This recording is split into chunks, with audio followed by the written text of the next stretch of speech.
They said it was 10-minute wait, but it was.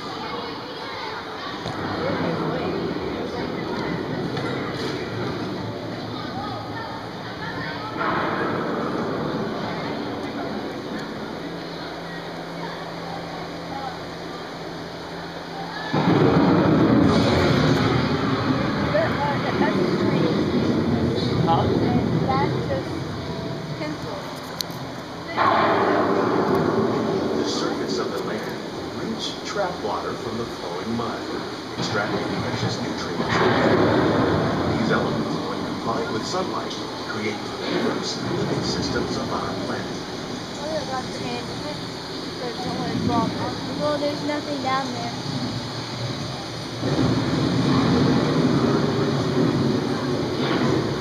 Is this a ride or a tour of rainforest boundaries? Ride.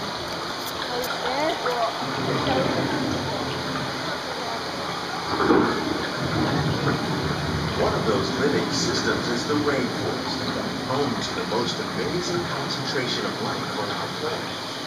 These dense and beautiful forests cover only a tiny portion of the Earth's surface, but they contain more than half of its plant and animal species.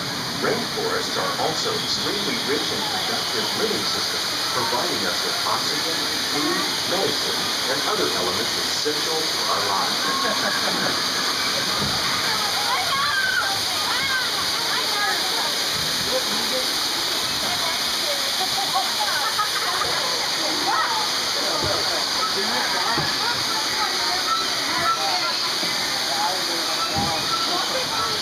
In the desert, nature has created a very different but no less beautiful living system.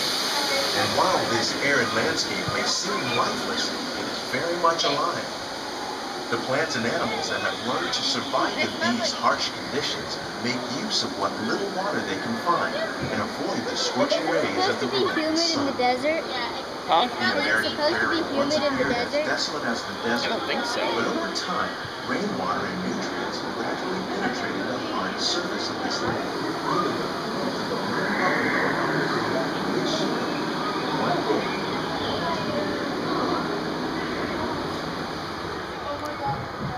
Remember tornado?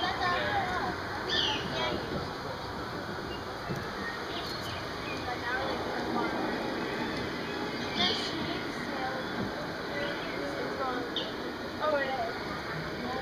Look at it. There's water under us. Look at them.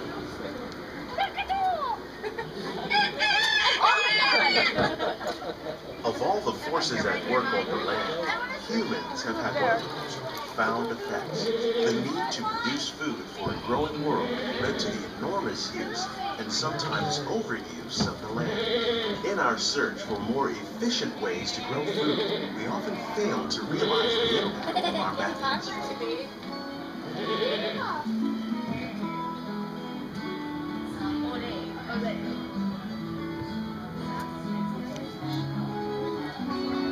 Today, we're learning to live with the land, discovering better ways to grow food that will assure both human and environmental well-being.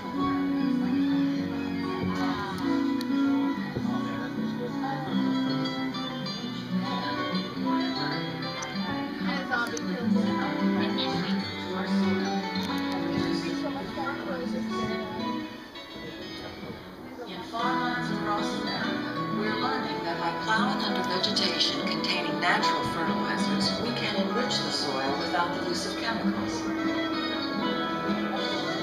In Saudi Arabia and Mexico, we're learning to produce food on desert seacoasts by developing and planting crops that thrive on salt water.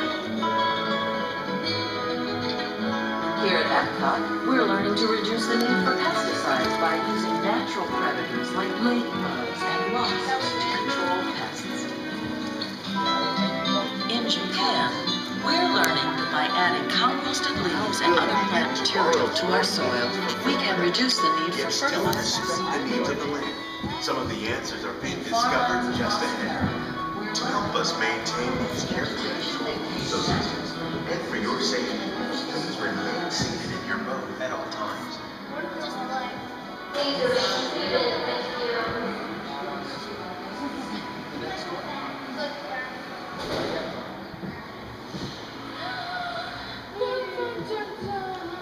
Well, where did we get off at?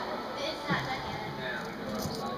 We've only been here for Welcome to our living laboratory, where scientists from Epcot and the U.S. Department of Agriculture are exploring innovative ways to produce bountiful harvests now and into the future. The tropics are home to the greatest diversity of plants on the planet. Many of these, like papaya, bananas, cacao, coffee, and rice, are well known around the world. Others, like the jackfruit, fluted pumpkins, and dragon fruit growing here, represent the vast number of lesser-known tropical plants. As we learn more about these crops, we discover that many are rich in vitamins and minerals, while others are well adapted to growing in less than ideal conditions. For instance, the fluted pumpkin thrives in the poorest soil conditions of Africa. With its edible seeds and leaves, the pumpkin could become an important staple for areas where other crops don't grow easily. The unique-looking dragon fruit is actually a member of the cactus family. The fruits are high in vitamin C, rich in antioxidants, and have a light, sweet taste. The fruit originated in Mexico or Central America, but is already becoming popular in Asia. It could become a source of important nutrients for people living in many areas of the world. These and many other lesser-known crops may one day be as popular as the bananas growing on both sides of the boat. More than 28 million tons of bananas are eaten annually, making it the most popular fruit in the world. Oh, well, we've had them in our backyard. Yeah, we've done ours for 8 years, and the most important is they start to smell like sweet.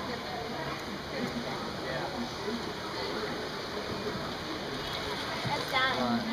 No, it's not.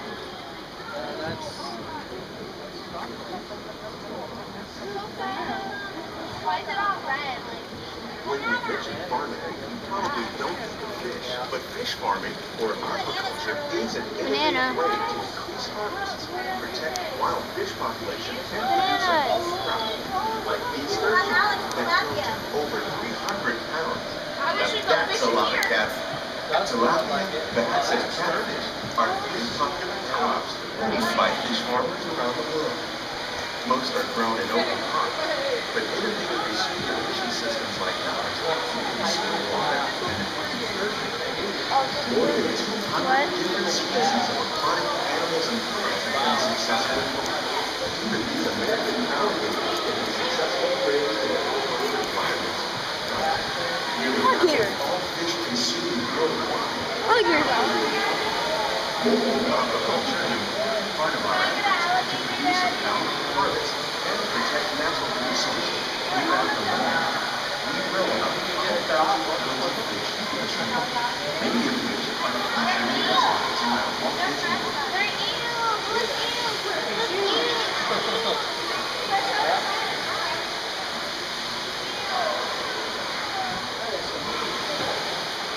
I know, right? Unless they're magnified.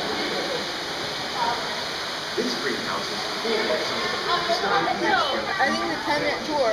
disease and pests.